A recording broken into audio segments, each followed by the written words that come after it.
लग्नात असणारी विद्युत रोषणाई, महागड्या सुखसुविधा दिसत आहेत। स्वतः वैष्णवी यामध्ये खूप खुश दिसतीये। तिला कदाचित कल्पनाही नसेल की पुढे काय वाढून ठेवलंय। हे एक लव्ह मॅरेज होतं। लाखो करोडो रुपयांचा हुंडाही दिला गेला, पण सासरच्या लोकांकडून चांदीची भांडी, 2 कोटी रुपये अशा वेगवेगळ्या मागण्या पुन्हा पुन्हा होत होत्या। सासरच्या लोकांच्या मागणीला कंटाळून लग्नानंतर अगदी 2 वर्ष होताच काही महिन्यांचं बाळ मागे ठेवून तिने आत्महत्या केली। ही आहे वैष्णवी हगवणे केस।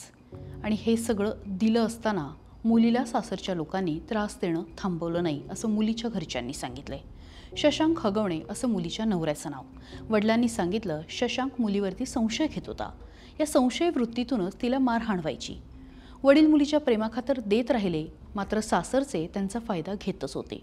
मोबाईल, गॉगल, रोख रक्कम असं सगळं दिलं तरी मुलीला दर 2 महिन्यांनी माहेरी आणून सोडायचे।